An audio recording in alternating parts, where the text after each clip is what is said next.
Hello, everybody. Welcome to Dead Air Tech Q&A. You've got questions, we've got guesses. I'm Nash, been doing this for ages and ages, but in addition to this stuff, I'm also an IT professional.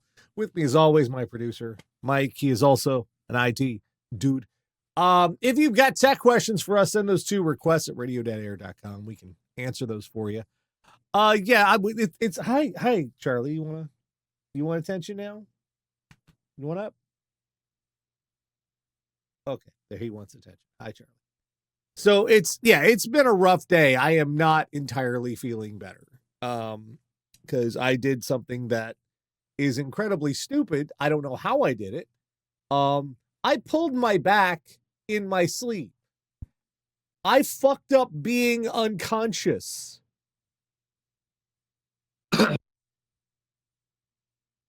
I failed. The last time I messed up my back, it was like a few days later. How did I mess up my back? Oh, yeah, I fell down that stair. I have no idea. It's like it's a thing to me. So the main problem is not so much the mobility stuff. I'm kind of working around that. It's that I can't get comfortable in my sleep. If I move just a little too much, the pain wakes me up, which has been sort of kind of an issue for the past. I'm sorry about the stream. I was in no shape. I managed to rally tonight to do this. Go on. But I've been building constructions with pillows. I have been trying to arrange things in such a way where I could be like, okay, I will avoid the pain spot, but still be reclined. Nah, damn it. It's like Legos, only with fluffy things. So it's been a thing. So, but I'm still here tonight. We do have some stuff to talk about.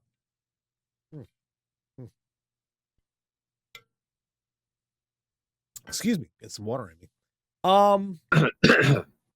First one. I've got a recurring cough. Sorry, folks. That's all right.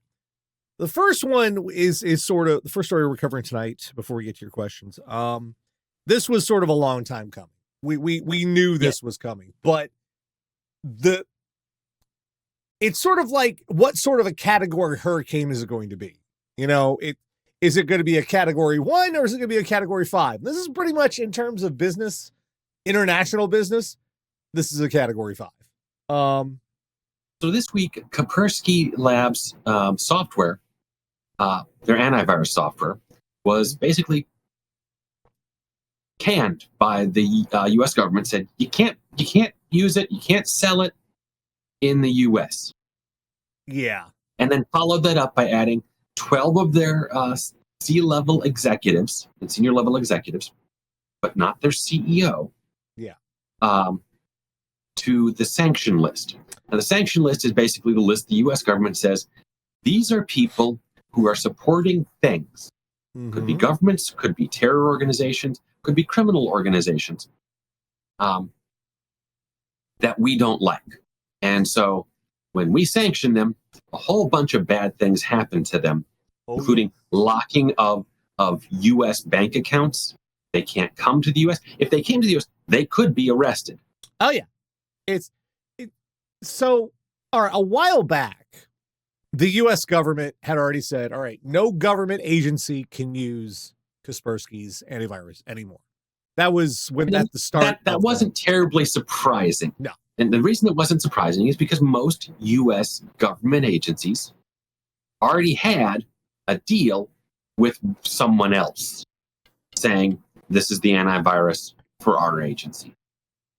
And it was going to be, Norton or McAfee or etc. Bitdefender. It was never really going to be a Russian company. No, it could have been a while back. Like, if we're talking the 90s, the 2000s, it could have been. The situation is that in a lot of one-off things, it's like, here's our infrastructure antivirus, but in a one-off thing, maybe you're allowed to use something different. And they just said, no, in no cases in a one-off thing are you allowed to use Kaspersky. Similarly, a number of agencies have banned Lenovo. Yeah, I mean, it was early on that just getting banned by government agencies, it's not enough to destroy your company. It's bad, but you can still sell to everybody else, and it's up to them if they want to do it. This is the execution. You can't sell in the US. And that means also, considering this is software and it's the internet and it has connections everywhere, that makes it sort of awkward. Because let's say you're a Canadian company who does business with the US. Yeah. But your network uses Kaspersky. Now you want to change. Is that going to be a problem, right? I mean, it's yes, it can well be a problem. So that is not just a matter of the US. That's a matter of the way, just the nature of software, the nature of interconnections across borders and whatnot. So this is pretty much everywhere outside of Russia, Kaspersky is effectively dead now. Anywhere I say outside of Russia, they can still be used in beautiful downtown Iran and lovely picturesque North Korea can still use Kaspersky. But everybody else is part of why this was prompted so much is that the company itself had cooperated freely and readily with the FSB, which is even while turning around and saying we're not cooperating with them, they're not telling us to do anything, and they actually were like. Now, to an extent, if you're an American company and the FBI says we need you to comply, well, I mean, you're going to. There is an extent of how Apple has been very, very famous about how they. But you're going to. Most U.S. companies are going to go, "Where's your warrant?" Right. Oh, you do have a court order. There you go. Okay. Court order says we have to give you this. That's all we're giving you. Because we actually have sometimes flawed court and legal system process here that says this is how these things are done. But where in Russia, it's like if Putin said, yeah, no, anywhere in the US or UK that's still using Kaspersky, give us their credit card information, because my guys over here in the credit card fraud department are running low. So the personal sanctions are like way worse because, well, that's the money, yo. I think, didn't they go through, I believe they went through this with Russia's oil and gas sector. They did the same sort of thing. They did. They absolutely did. This on the heels of that shit with Deep Cool. It's ratcheting things up. And a question people sometimes have is, well, why didn't the U.S. do this all at once? And the reason is because if you do everything all at once, you've got nothing you can ratchet up to. Maybe you do the first things and everyone goes, oh shit, we gotta turn this around and straighten up and fly right, and have a little quick in-house coup, and Mr. Putin is in a dacha surrounded by guards that aren't paid by him anymore for the rest of his life, which isn't going to be long because the poisoned borscht is on its way. But that hasn't happened. So they go, okay, we're going to ratchet up the sanctions even more. And we're going to ratchet them up even more. And we're making it, the goal is to make it uncomfortable for the Russian populace, especially the oligarchs, to continue to support it. And it's been working.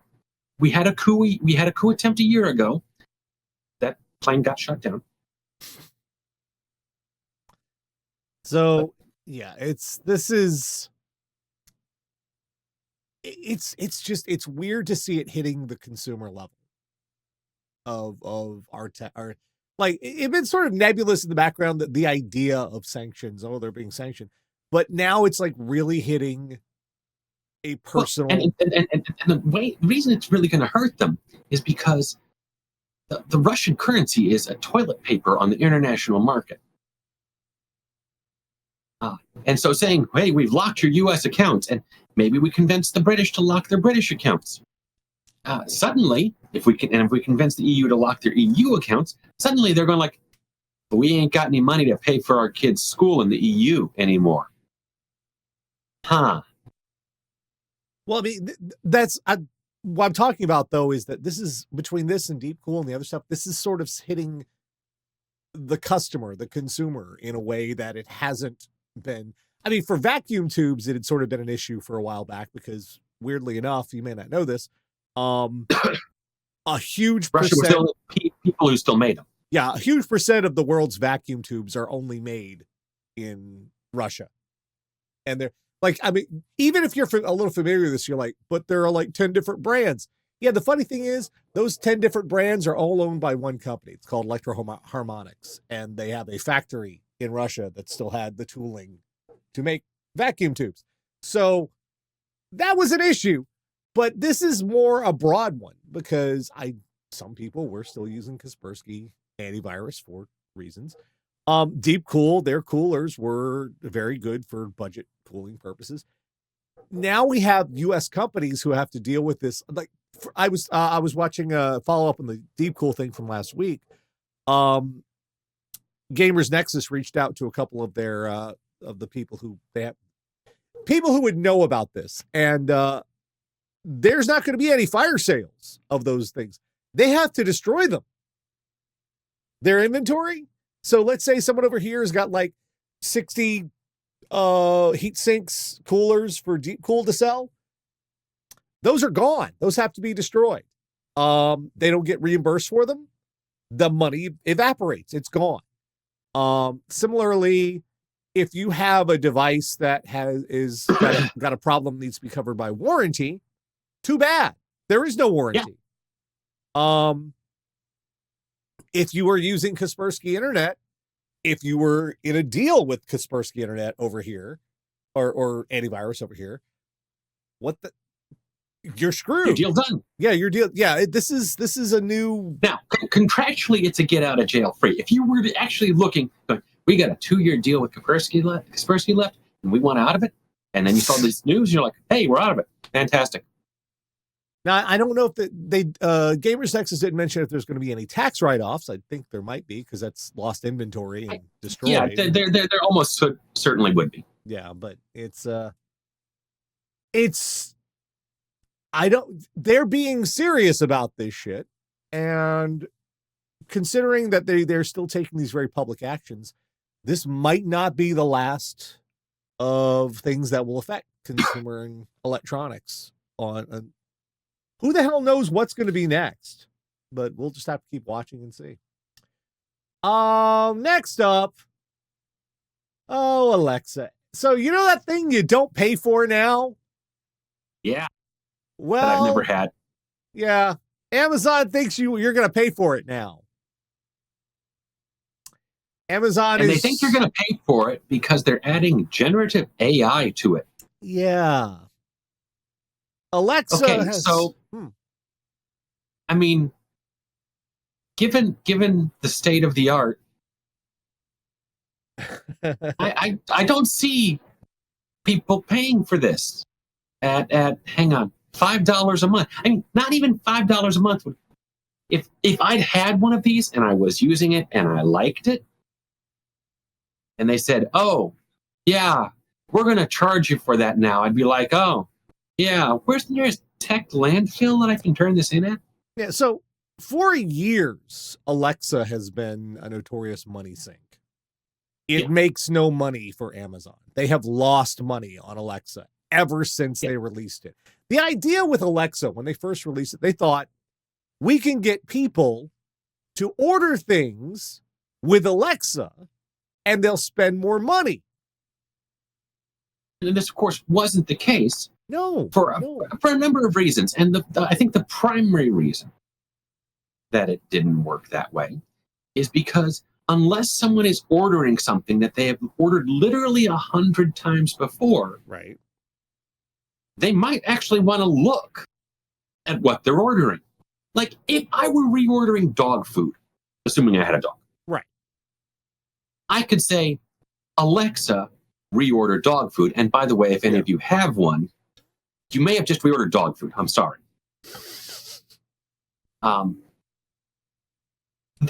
Okay. And the dog is unlikely to learn how to do that. Fantastic. So, I mean, I wouldn't do this if if I had a parrot, because you're just asking You're for just trouble. asking for trouble. But no, it's But what people actually used it for was not that. They were asking for the time. They were like, Alexa, play me a song. Alexa, non-money making activities. right. And even when Alexa was listening creepily and would then start, having your browser show you ads about things you talked about under the theory that, hey, they talked about cats. Let's show cat food and cat bowls and cat litter. And I'm being polite there. It was people talking about other things, and it's showing them ads for those, which could get you in quite a bit of trouble. If you have teenage daughters and you come home and you go,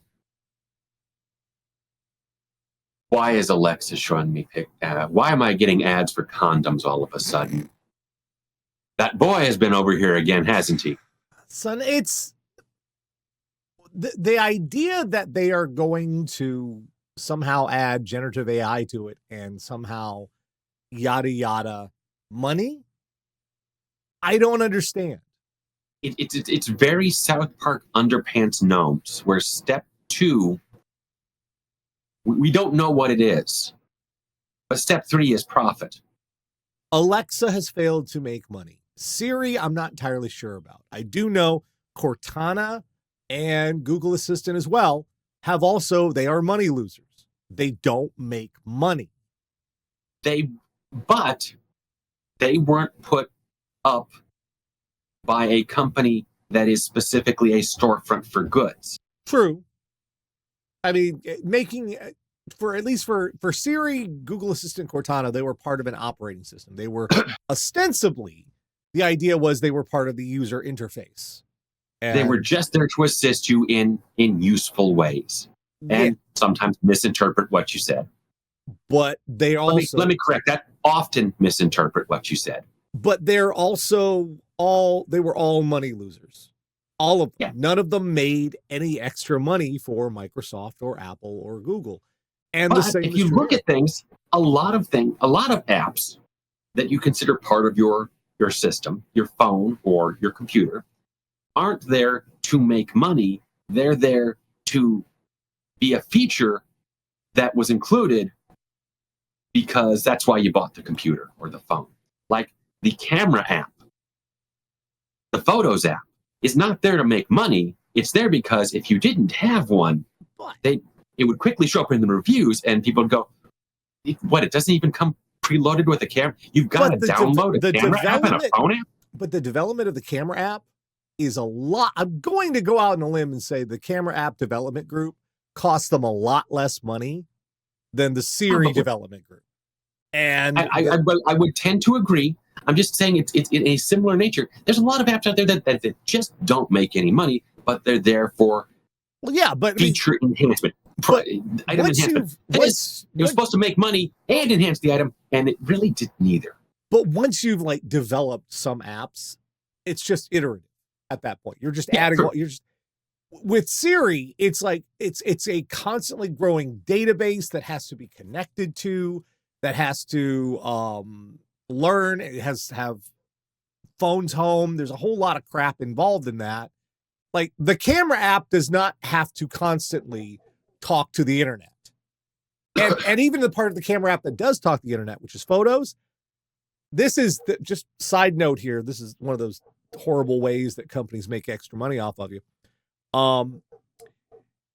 It automatically backs up all Google Photos. I don't know how Siri does this, or Apple OS does this, but Google Photos automatically backs up all of your photos to the cloud to try to fill up your cloud account so you pay them for more storage space. Like I've had to manually go in and turn off and tell it, don't back this up. And the software loses its mind because it doesn't understand. It keeps trying to turn it back on. It doesn't understand why you've turned it off. No, don't put everything there. You're costing me money. But at least with that stuff, that does generate revenue. It's what they call dark Dark Interactions or something. Yeah, I think that's what it was. Yeah, designed to make money off of this sort of stuff without you realizing it. At least that makes money. Google Assistant doesn't. Dark patterns. That's it, Raritor. That's it. Dark patterns. Google Assistant doesn't. And Alexa isn't going to. I mean, so you can have a conversation with Alexa. That's great. Ain't nobody going to pay $5 unless they have really, really, really bad social issues. Ain't nobody going to be paying $5 a month to be having a conversation with Alexa. Like, all of these, we've had these voice assistants in multiple forms, and they just never hit. They never caught on. Refining them isn't going to change the fact that when you're trying to do something, it is usually it's more often interfering with you than helping you. It is simpler and easier in most cases to just go to Amazon's site and search for something than it is to tell Alexa to try to find the exact item, because how many items are on Amazon? Think about that. Just how many items are duplicates of themselves on Amazon, where some are selling the exact same item is selling for like $2 less from one seller with different. You can't do that with this. See this shirt? There are 9. Last time I bought this shirt, there were 9 different vendors using the exact same image set for this shirt and wildly different prices. And every single one of them was a Scrabble bag named company. Yep. I don't think any of them are still around. Well, see, I know one of them's still around, but most of the Scrabble bag companies are gone because they just recycled a new name and they're now doing business at something else because they got enough complaints that Amazon dropped them. And they just, oh, yeah, no, we're a new company now. That just happens to be at the same address in China.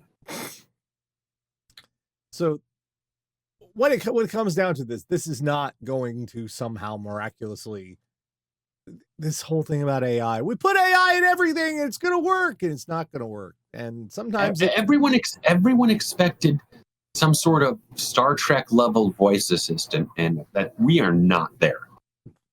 Nope. And speaking of how this isn't going to work out, it's also not working out for Tim Apple. Europe, who actually have privacy laws, shocking, I know, has caused Apple to say they are not going to be rolling out the new Apple Intelligence, which is just ChatGPT. Yeah. In Europe because of the European Digital Markets Act. Apple is trying to spin it as, oh, if we comply with this act with these features, it's going to really affect our customers' privacy. And yeah, we don't think we want to affect your privacy like that. And it's really BS. It's bullshit. Yeah, because there are clear laws about how these things should have to be put into practice in systems in order to mainly because Apple is listed as a gatekeeper company, one of the large ones that they're being cracked down on to observe more fair business practices. Their stuff has to be interoperable with other people's stuff. It has to be open, and they can't self-preference, and they obligations to attempt to ostensibly keep the market fair. And and Apple's like, oh, fair. We don't like that. That's not good. Like, they already lost their entire goddamn mind when they had to switch to the USB-C standard. They're just the hissy fit. It was pretty intense. This is the same sort of thing. So what this means is, for now, if you have an iPhone in Europe, you don't have to worry about this crap. Now, eventually, they may come up with a way of doing this that will comply with the DMA. But for the moment, you're fine. If you use it now, if you in any other part of the world, you're screwed because they're going to shove this stuff down your throat and a weird, bizarre idea they're going to make money off of it. But everybody else, you're fine. Congratulations, you don't have to worry about this crap. So it remains to be seen if Apple's going to come up with some way to comply with this while retaining the same features and like the phone mirroring, the screen sharing and all those other things. It remains to be seen if they're going to be able to make this viable. So but for right now, yeah, you don't need, it's not going to be on your Mac OS, it's not going to be on your iPhone. Congratulations. You get what everybody else in the world wishes they had right now, which is a device that doesn't have to deal with this AI garbage.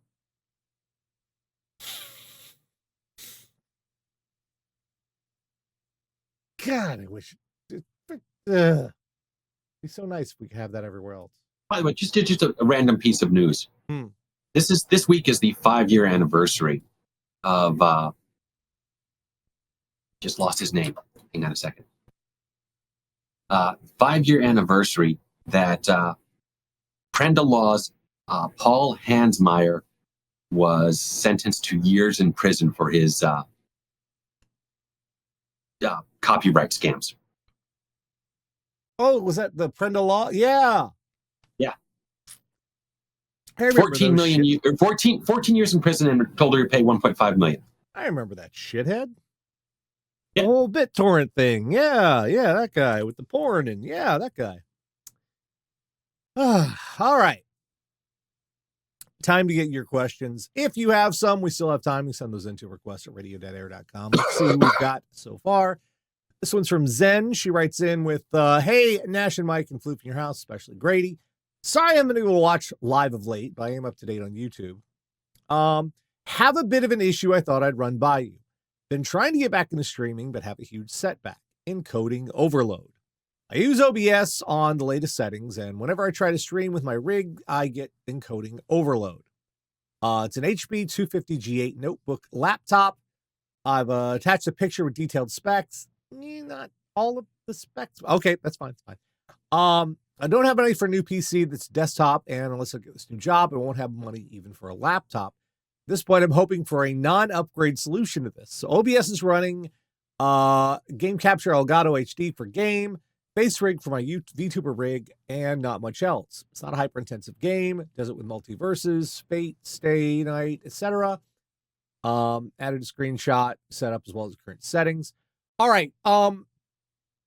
So this is very much your wheelhouse because I don't do this sort of thing. All right. First of all, Zen, one of the trouble with trying to do troubleshooting on laptops is someone will say, my laptop, in this instance, it's an HP 250G8. And that's great. The trouble is there are like 20 different varieties of HP 250G8.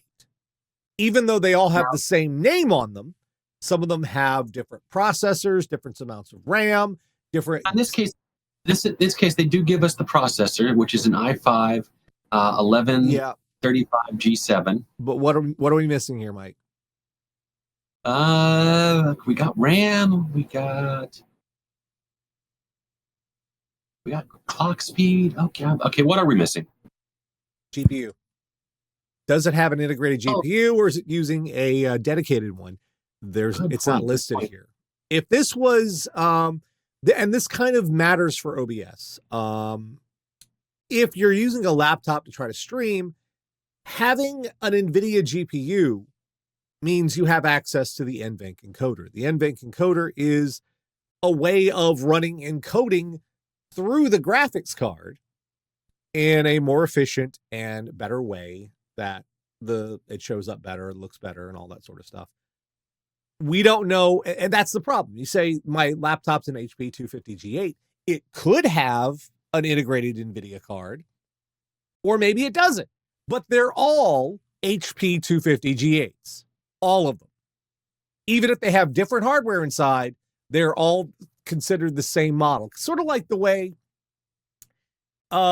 you say you've got a let's see, you got a Mustang. Well, your Mustang may have a V6, a V8, or even a V4, but it's still considered a 90, let's say it's a 93 Mustang. It's still considered a 93 Mustang, even though what's under the hood may be completely different. That is very frustrating in instances like this. It's not your fault, Zen, but just seeing if there's anything else in the other screenshots that would give us any indication. Not really. They are using a hardware video encoder, which presumably, I mean, I think she's going through the CPU. But also another thing you put up here was you put up, we'll put the picture over here so people can see it. Let's see, boop, boop, boop, boop, put that over here. When you set up your output mode, you showed us, I'm not trying to like slam on you here for like, oh, you did it wrong. It's just trying to give an idea with some issues here. Your output mode is set to simple, which that for troubleshooting that causes some. It doesn't give us a lot of information to work with, which is what Nash is saying. I'll show you the difference over here. This is my output mode set to advanced, and I can't change it because we're actually live right now. But being under advanced, it would show you what encoders you were using. And particularly, this is kind of an issue here for the issue you're talking about, your output size. And also your rate control, your preset, your all those little constant bit rate or variable bit rate. Those are issues there too. Mainly with what you've got going on, what's happening is the error you're getting. Put this back over here so I can read this now. The error is encoding overload. That means in order to maintain at least a 60 frames per second output to video, the encoder has to be able to produce a frame once every 16.66666666 milliseconds. If it can't manage that, it starts giving you the encoding overload error because it's not able to produce enough frames to match the frame rate. That's where your issue's coming in here. For one thing, streaming on a laptop is always not a great bet. Mainly for reasons like this. Laptops are not well designed for these sort of things, unless you have like a super high-end gaming laptop.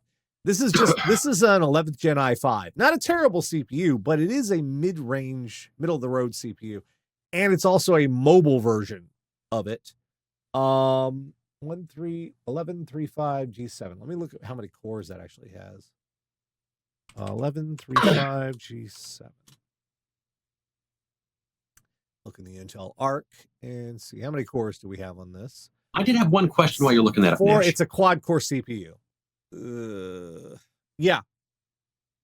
So on the image where it shows simple output mode. Yeah. There's a checkbox there that says enable custom encoder settings advanced. And then a custom encoder settings block that is below that is empty. Well, that's not going to help in this instance. That's okay. Just making sure. Because I have run into software where you say, oh, enable me, let me do, custom features where you fill in a string. But then if you didn't fill in anything, it had weird behavior. No, that's extra settings you can adjust the encoder to do. Not necessarily, they're all optional. All right. So for what's going on here, Zen, there is a quick fix that will probably help because you're on a quad core, a 4-core, 8-thread CPU trying to stream. That's going to have some issues.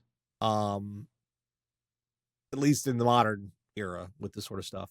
It's not going to be running great, especially if you're trying to use other stuff in the background as well.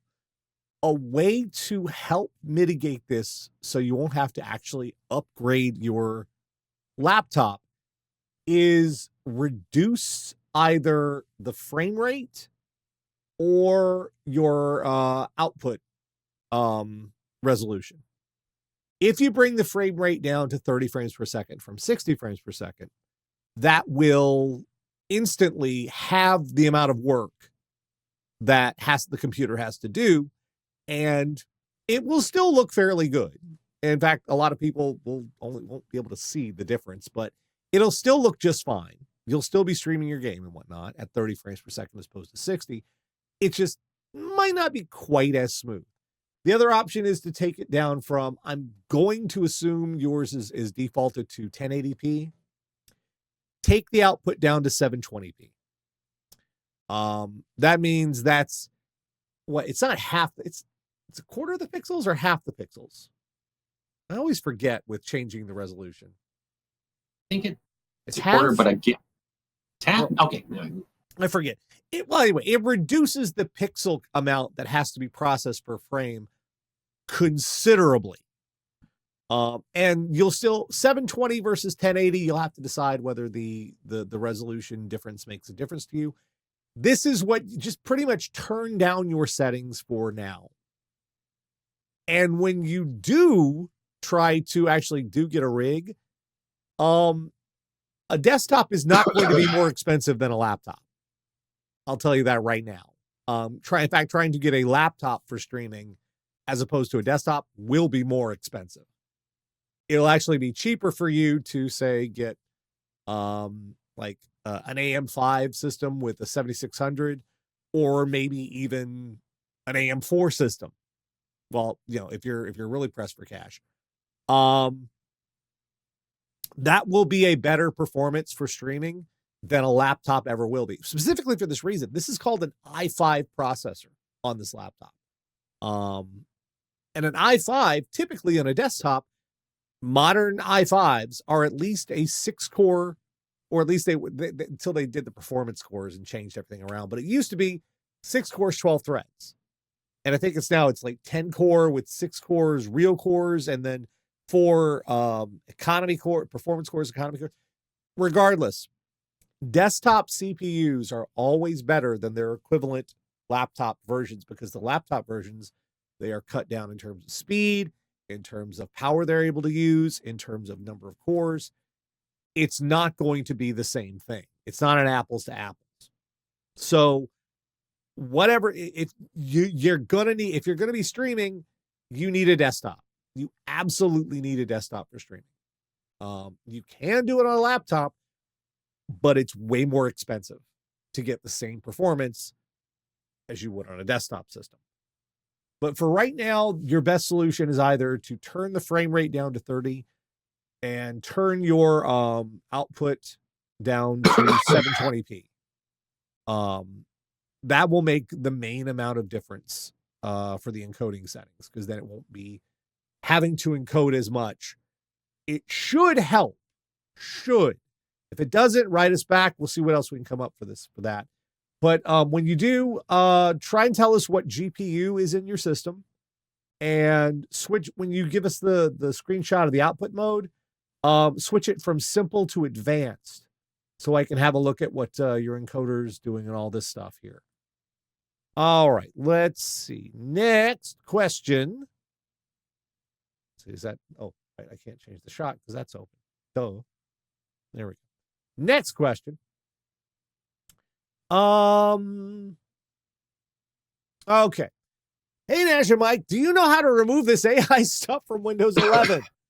I know there's a way to turn it all off, but I don't trust it. How do I just uninstall it entirely? Thank you, Chris L. Okay, so there might not be an uninstall entirely at this point. Not yet. There are, of course, a number of researchers looking into this and saying, hey, what can you do to remove this? You can turn off the services. They may turn back on automatically. First of all, most of them haven't even been rolled out yet. True. That's the thing. The version of Windows 11 that's going to have most of this stuff in it isn't really available yet. I think it's available for insiders right now, but it's not available for general download. What's the version going to be? What's the current version? The current that they said 24H2 or something. So 24H2 is the one that's going to have all the AI crap in it. Yeah, it's in preview release right now. Okay, yeah, it's the release preview. The current version of Windows, I think it's 21H2 or 22H2. I want to say it's 22H2 for Windows 11. I think. What was the current version of 23H2 is general 23H2. availability. Okay, 23H2. It's the year, of course. Until you get 24H2, it doesn't have all of this stuff in it yet. So number one, you don't have to do anything right now. Congratulations. When it does come out, we don't entirely know where the off switches are yet. They will be, of course, sysadmins and other people who do research on this stuff will start getting the information out to people. You're probably going to have a better chance of doing it if you have access to professional. Because Windows 11 Home sometimes just doesn't have the availability of the options that would let you turn stuff off. Yeah, Windows 11 Home is pardon me, fairly limited because it's intended to be simple and just you go in and do stuff. It's not there to get the granular control that a more, say, professional user would require. Whether that's a proper assumption on Microsoft's part or not, but that's just how they set things up. So if you're using Windows 11 Home, you may not have access to the ways to shut it off. It's usually going to be through account control or group policy, which you have access through with Windows 11 Professional will give you access to group policy and those sort of things. That's where sysadmins go in and go, oh, hell no. Oh, yeah. No, fuck that. Well, that is where sysadmins generally go in at a corporate level and change the policy there and push it down to all the machines. Right. We don't often go machine to machine, although that does sometimes happen. Now, another issue here is going to be how if groups like corporations and the government decide that simply turning it off is an acceptable response to this AI stuff. We haven't seen that yet. They are going to have to get their hands on the software and go through and go, oh, we can't use this. And there's going to be, of course, privacy advocates that are going to be doing the same thing. And there is likely to end up being investigations and or lawsuits. Not necessarily lawsuits in this country so much, but the EU and the UK might say, hey, no, you need to have the option for this to be removed if they don't want it. So, and eventually the US may give that as well. So in general, we can't tell you yet because this hasn't really been implemented yet. It's if you're still now, I will say, if you Google search this, there are some advices on this is how you toggle off. Here's some registry hacks or things that might work. Keep in mind, if you're ever doing anything with the registry you're in a potentially dangerous area, and I would do a full system backup before you touch that. Yeah. But so right now we can't tell you yet. How to uninstall it entirely, that's going to be more complicated. And there's not going to be an easy answer to that. That's going to be trying to uninstall the AI stuff from Windows 11. It's going to be sort of like the way ad blockers and ad servers are in constant combat with one another. Microsoft is not going to want to let you do that. And if someone comes up with a way of doing it, they're probably going to patch around it to prevent it from working. So it's going to be a little bit of an arms race. Until the AI bubble bursts and they're left with a whole bunch of equipment that they can't reuse because no one wanted it. Yeah. So. And then they'll just slowly let it die. So, Chris. Like a Google feature. Like the Google feature, yeah. So, Chris, we're just going to have to wait and see. When we know, we'll probably tell you some of that stuff here. But it's still not. It's going to be, consider a few months away to us getting a solid grasp of how to get rid of this crap. So, okay, last one is from Sam. Says, hi, Nash and Mike and Floofs. It's been crazy hot in St. Louis lately, and that makes it hot in the room where I'm running my gaming PC. I know the heat isn't helping the computer, but I wanted to know if I run the system as an open rig with the door off, whether or not that will help the temperatures inside. But if I do that, Probably will it not. be worse in my room or what?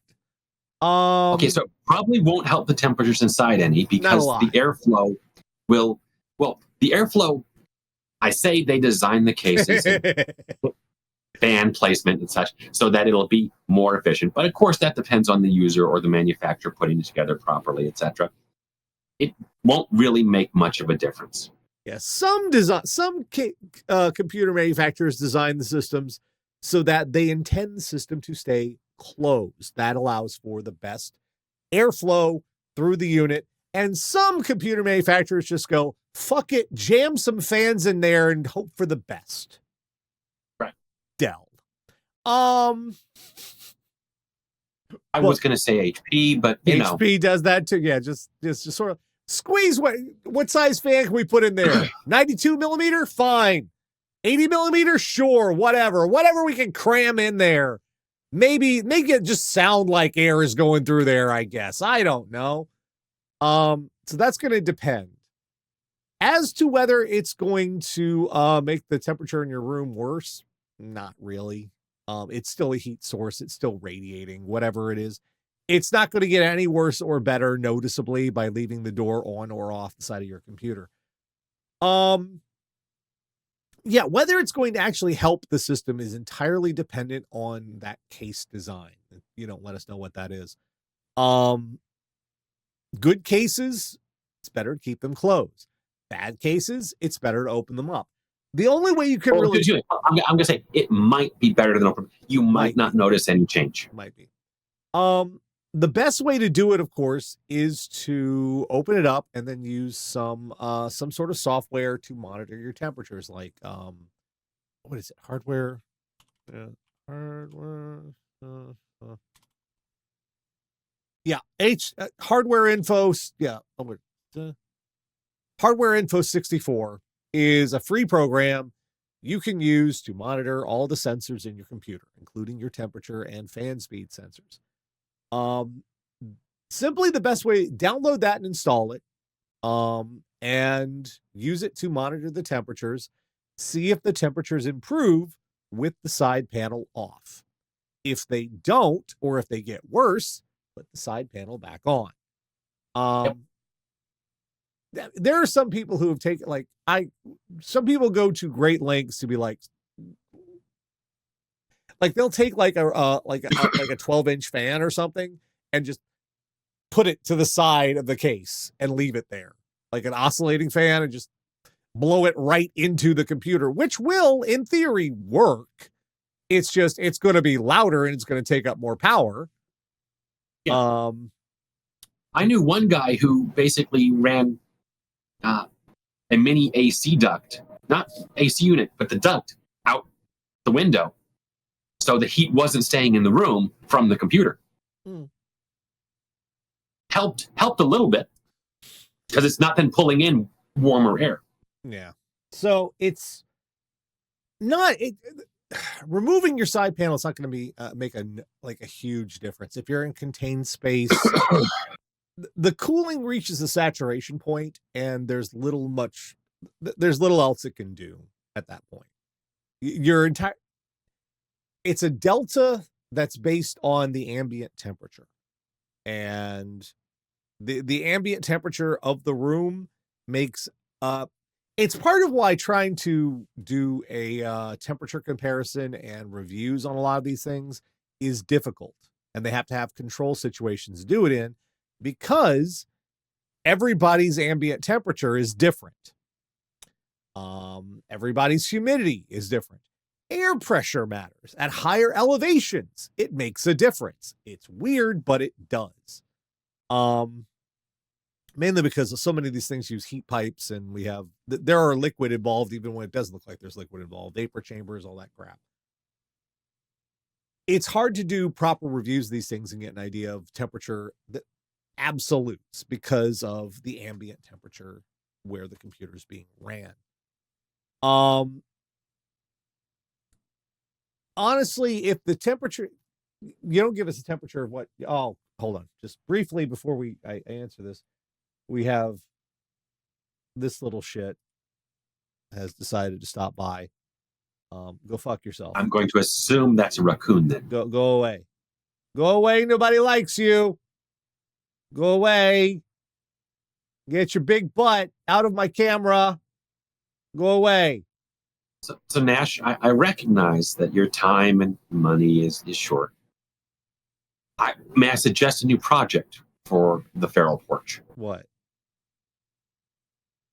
It is within your skills, I believe, to have a remote control on a turret squirt gun. And the entertainment value of that alone. Hold on a second. You're texting the raccoon's he's not gonna answer. I'm not gonna text him. You're gonna talk to him. Hey, raccoon. Hey, I see you. Get off my porch. Get your butt out my camera. I see you.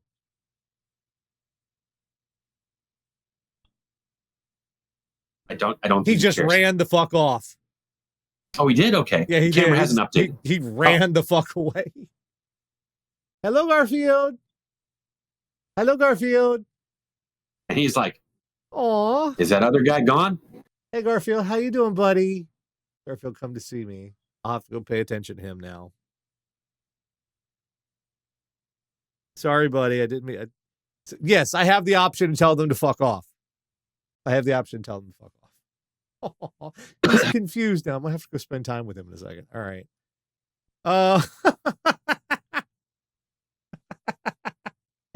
Heard him. Anyway, so yeah, the best way to tell is just by reading the temperatures inside your system. Use Hardware Info 64 to do that. It's free. It'll allow you to look at all the sensors in your system and determine what your current temperatures are, or whatever software came with your system that may allow you to do that. Some of them, like Asus and a couple others, MSI, they have suites to tell you that sort of thing as well. But overall, your ambient temperature is the main determinator there. And if there's only the best way to bring down the temperatures overall in your system is to bring down the temperature in the immediate area. It's the best you can do. All right. I think that's it for this week. Any more come in? Nope, that's it. All right, folks. That's going to do it for this week. We'll be back next week on Saturday, hopefully, 9 p.m. Eastern. If you have tech questions for me and Mike, send those to requests@radio.air.com. We'll try to answer those for you. In the meanwhile, for Mike and myself, we'll see you next time. Good night.